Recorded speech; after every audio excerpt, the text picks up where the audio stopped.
Bismillah ar-Rahman ar-Rahim. Assalamu alayka ya Aba Abdullah.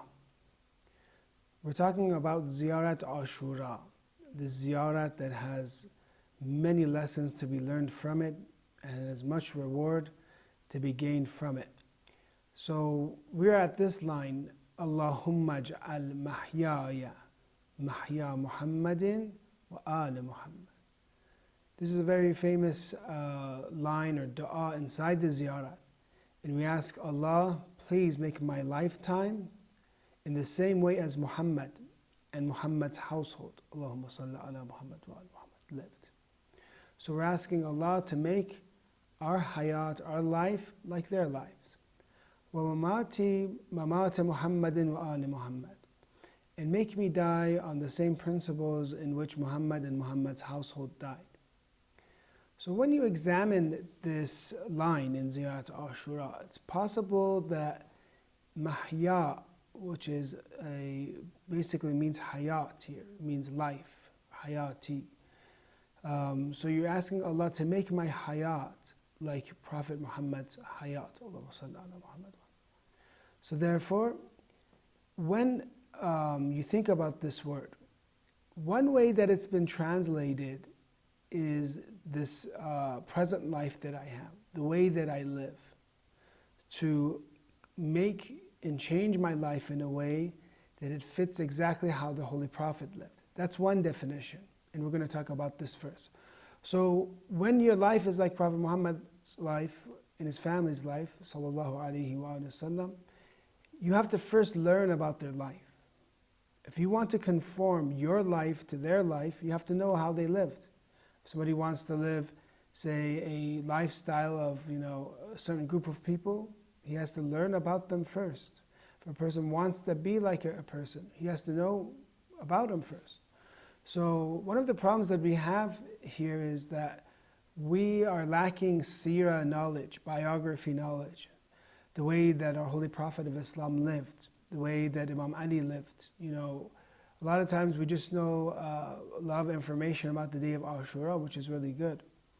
But we're lacking that knowledge, especially when it comes to the history of Islam, the early history of Islam. So first we have to gain our knowledge. If we want to become like the Holy Prophet and his family, we'll learn about him. What did he do? What happened and when did he become a prophet? What happened in that 13 years in Mecca, for example, in detail? What happened those 10 years in Medina? And what were the strategies of the Prophet? What did he do with his enemies? How did he deal with his adversaries? What was his strategy? What did he do about community building in Medina? So you have all these things that you need to learn so that you can get the proper basira, to proper insight, to know how to live life like the Holy Prophet. You need to learn how he did ibadat, how he treated his family, and you need to learn how he did, say, business, so there's a lot of things to learn if you want to live like the Holy Prophet of Islam. You have to first learn the seerah. One of the ziyarats we have that gives us a few lines of very short lines but sweet is Ziyarat Jame Kabira. In this ziyarat, it has a few lines about the Ahlul Bayt alayhi salam, which we're going to talk about right now. وَفِعْلُكُمُ الْخَيْرِ, we read, for example, in it. And your deeds are all good. So if you want to become like the Ahlul Bayt, they were all good. Their actions were all good, were khair. وَعَادَتُكُمُ الْإِحْسَانِ. Your habits are charity. Your habits were, again, doing good to others. وَسَجِيَّتُكُمُ الْكَرَمِ. And your nature is generosity. You were very generous. So there are characteristics in our ziyarat, in our the books of history, that can give us more knowledge about the lifestyle of the Holy Prophet and Imam Ali. So whatever we learn from them, because they are our behavioral paradigm, we change ourselves and conform ourselves with that, and we become like them, inshallah. So that's the first explanation and the first understanding of what it means to have the hayat of the Prophet Muhammad and his family, sallallahu alaihi wasallam. But is there another definition? Can it mean something else possibly when we say hayat? Well, in Shafa al-Sudur, the famous commentary of Ziyarat al-Ashura, it gives another possibility. It gives this possibility, and the author gives this interpretation that here hayat means different stages or different degrees of hayat. And when you say, I want to be like and have the hayat of the Holy Prophet of Islam, you understand that he is more alive. He has a higher form of life, we could say. His spirituality is higher, therefore he has more life. And then, or you could say his heart is more alive, is maximum alive. So it's saying that give that hayat, that life that the Holy Prophet of Islam had, that spiritual life, that awakening, that soundness of the heart, and give me that. And so this would be rotbatan in terms of stages.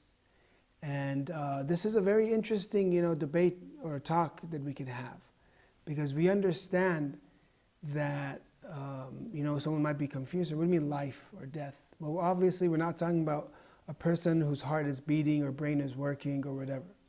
What we're talking about is that heart, the qalb, and used in the Quran many times, fu'ad or sad or chest or heart.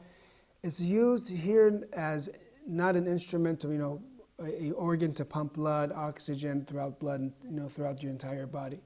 It's used as a faculty that can understand. It's used as a faculty that can see, a faculty that can hear, and a faculty we say here that has hayat, that is alive. The soul is alive. The heart, we can just say in other terms, means the soul. The soul is alive. And when we get into sin and get into materialism, into the dunya, we kill that heart. So we don't want our heart to die. We want it to be alive. And that live heart sees God. That alive heart sees, the prophets and the imams, can connect with them. So that's what we're asking for in Ziyarat al-Ashura, this interpretation from Shafa al-Sudur. And we see verses of the Quran like this, Ya ayyuhal ladina amanu stajibu lillahi wa lil rasul. Oh, you have believed, respond to Allah and to the Messenger. When what? إِذَا دَعَاكُمْ لِمَا يُحْيِيكُمْ.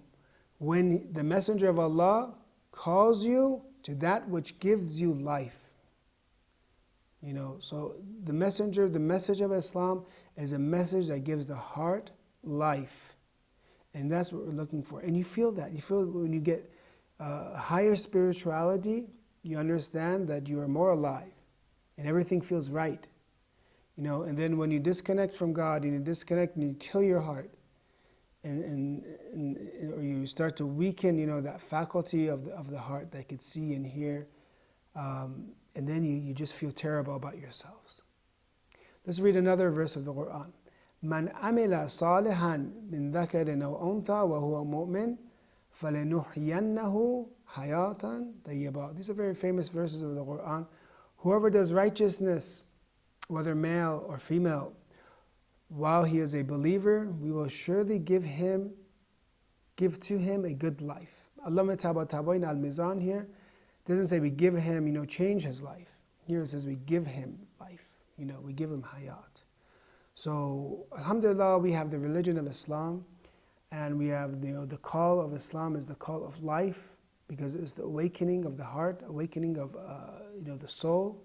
And once your soul is alive, you feel great about yourselves. You feel that connection that you have with God is alive, is strong, and you feel very, very good. So at the end, we're going to talk about a little bit about what we can do to keep the heart alive. So Ziyarat al-Ashura, you're doing dua to keep my heart alive. Of course, connecting to those that are alive, like the Prophet and Imam Hussein alayhi salam, those that have true hayat. That is a good way to keep yourself, alive, your heart alive. But there's two things I want to recommend for ourselves. One is thinking. Thinking in the tradition, pondering, is hayat. وَكَانَ يَقُولُ in this hadith from Imam Ali, كَانَ يَقُولُ, he used to say, الفكر التفكر حياة القلب البصير. Tafakkur is life of the seeing heart. So tafakkur, thinking. What do we think about? Where did I come from? Where am I now? Where am I going to go? Or verses in the Quran, they see signs, about, they look at the creation and they say to Allah, you have not created this in vain. They look at the organization, the beautiful system, the design, all the coordination that's happening within all this, within organisms, and throughout all of creation. And they say it's beautiful. He says that, there's a purpose to all of this. There's a God, a creator for all of this, right? A designer for all of this, a sustainer for all of this. So when we think about the realities and the philosophies or the worldview that we should have, that's giving us hayat, then you will be alive. The second thing that we can do to keep ourselves alive, or give more, what I'm saying is not physical, metaphysical life, is action, amal. Amal in action gives us hayat. Look at how beautifully Imam Ali Nahj al-Balagha 176 says, I enjoin you with action indeed. Al-amal al-amal, he says. I enjoin you with action indeed, then to take to its completion. Thumma nihaya nihaya. So he says, do action, and go towards completion, to its end. Wal istiqama al istiqama, and be strong and establish it and maintain it regularly. So always act, take those actions to completion and maintain it. Then to preserve it in its performance. Thumma sabr, or then it says wara, being pious. Then he says this statement, and this is what we're talking about. Inna lakum nihayatan. So for you there is an end, there is a maximum level. If I understand this, this way, there is a maximum level for you. There's a maximum potential that you have. Inna lakum nihaya, fantahu ila nihayatakum. So take yourselves to your destined end. So all of this is done with action. Take yourselves to your destined end by action. Go towards it yourself. You have potential. Allah has created you with this potential, and you have this, great end. So we learned about these two interpretations of Allahumma ja'al mahyaya mahya Muhammadin wa ali Muhammad. Oh Allah, please make my lifetime, in the same way as Prophet Muhammad and his household. You can say his lifestyle, or you can say that rutbah, that degree of hayat, which is maximum degree in the Holy Prophet. Give us that, exhilarating life, hayat, that you can connect and see and witness and feel, ultimate joy and live about it. And we said there's two ways, besides, of course, connecting with the holy Imams, the Prophet of Islam, and because they're the doors of God. Two ways: thinking, and at the end we said amal, action. And action will get you there, inshallah. Allama Imam Ghani writes about Lady Zainab, saying, Zainabun wa ma adraka ma Zainab. You will not be able to understand Lady Zainab. She's alimun ghayra mu'allama. She is a scholar, she has knowledge without being taught in the hadith we have. So now Lady Zainab, she is Sharikul Hussein. She is the partner of Imam Hussein, because now she has the duty of taking care of the caravan of Imam Hussein alayhi salam, because Imam Ali ibn Hussein is too sick. So she's worrying about what will happen to them, what will happen to this caravan, because there's people like Harmala, people that just had killed Ali Asghar, had beheaded Imam Hussein. What are they going to do to the caravan?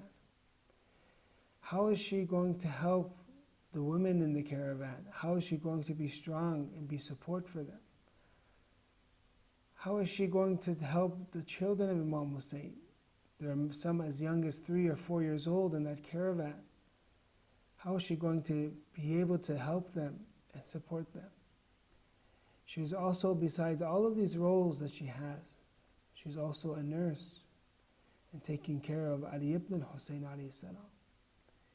But besides all these positions that Lady Zainab has, one of the positions that is specific to her is she's the first person to read Masa'ib for Imam Hussein. She's the first reciter of Imam Hussein. When the family of Imam Hussein asked and said, let us see the bodies, take us there. And they took him to the ditch, the madbah, the place where Imam Hussein alayhi salam was slaughtered. What do they see? Everybody is, their bodies covered with blood, some cut into pieces, some spears in there.